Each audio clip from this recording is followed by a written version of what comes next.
जय हिंद। आज का हमारा टॉपिक है बायोलॉजी का एक बहुत अच्छा सेक्शन जो 9th और 10th दोनों के लिए महत्वपूर्ण है।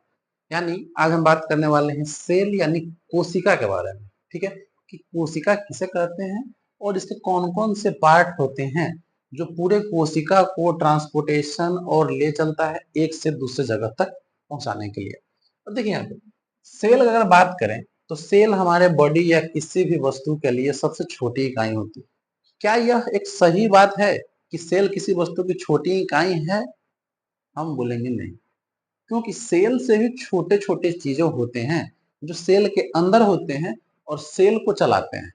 ठीक है, यानी जैसे बात करें तो सेल का पावर हाउस माइटोकॉन्ड्रिया को कहते हैं, जो हम इसी में आगे पढ़ेंगे। ठीक है, ऐसा बहुत सारी चीजें हैं जो सेल में चलता है। तो देखिए, जैसे हम सेल के बारे में बताएंगे कि किसी भी वस्तु की सबसे छोटी इकाई बोलने के लिए तो ठीक है, और इनके नाम को हम साइटोलॉजी बोलते हैं, यानी साइटो साइटो होते हैं सेल के साइंटिफिक नेम को साइटो बोलते हैं। तो देखिए, किसी भी चीज के अध्ययन में हम लॉजी लगा देते हैं। जैसे मान गए किसी भी भूमि का अध्ययन कर रहे हैं, मिट्टी के अध्ययन को पेडोलॉजी बोलते हैं। ठीक है, उसी तरीका से अगर समाज शास्त्र है तो सोशियोलॉजी बोलते हैं। ठीक उसी प्रकार बायोलॉजी बोलते हैं। सेम टू सेम सेल के अध्ययन को साइटोलॉजी बोलते हैं। साइटोलॉजी यानी सेल के अध्ययन को साइटोलॉजी बोलते हैं। अब देखिए, सेल के खोजकर्ता यहाँ पे अलग अलग डिफाइन किया गया है। कैसे? अगर बात करें तो सर्वप्रथम सेल के खोज करने वाले का नाम है रॉबर्ट हुक। ठीक, उन्होंने डेड सेल का खोज किया था, मतलब मृत कोशिका का, जो मरी हुई थी और वृक्ष के छाल से था। चीड़ का जो वृक्ष होता है उसी के छाल से उन्होंने देखा था कि यह एक सेल है, माइक्रो ऑर्गेनिज्म है। लेकिन यह क्या था ना कि यह मृत कोशिका थी, यह डेड सेल था। अगर बात करें तो जीवित कोशिका की जो खोज किया था उनका नाम था कौन थी? एंटोनी ल्यूवेनहुक। यह तालाब के जल को जाकर देखा बढ़िया से और इन्होंने उसको ऑब्जर्वेशन किया। तब पता चला कि यह एक मृत कोशिका नहीं, यह एक जीवित कोशिका है। यानी जीवित कोशिका का खोज किसने किया था? एंटोनी ल्यूवेनहुक ने। अगर बात करें तो सेल का सिद्धांत किसने दिया था? स्लाइडेन तथा स्वान ने दिया। ये दो ऐसे वैज्ञानिक थे जिन्होंने स्लाइडेन और स्वान जो सिद्धांत यानी प्रतिपादन किया था किसका? सेल का। ये देखिए, एक सेल का स्ट्रक्चर है। इसमें आप देखेंगे कि सेल में क्या क्या चीज होते हैं।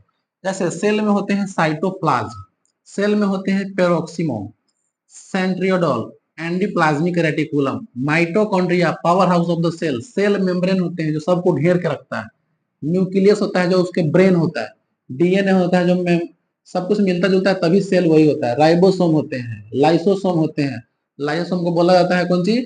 सेल का एटॉम बम। यानी कुछ भी दिक्कत होगा लाइसोसोम फट जाएगा, पूरा सेल खत्म हो जाएगा। सबके बारे में गोल्जी कॉम्प्लेक्स, वॉक्यूल्स जो पानी ढोता है, सबके बारे में एक एक करके डिटेल से पढ़ेंगे।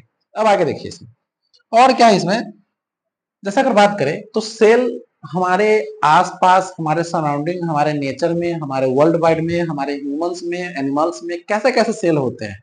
जैसे अगर बात करें तो विश्व में, इन द वर्ल्ड, सबसे छोटी कोशिका माइकोप्लाज्मा होती है। ठीक है, सबसे छोटी कोशिका होती है पूरे वर्ल्ड में, इससे छोटी कोशिका कुछ है ही नहीं, माइकोप्लाज्मा होती है। ठीक है, अगर बात करें तो सबसे बड़ी कोशिका में तो शुतुरमुर्ग का अंडा यानी ऑस्ट्रिच एग।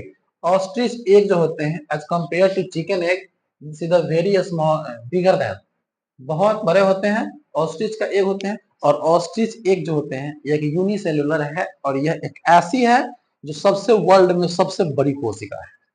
अगर बात करें विभाजित होने वाली कोशिका का, तो लीवर।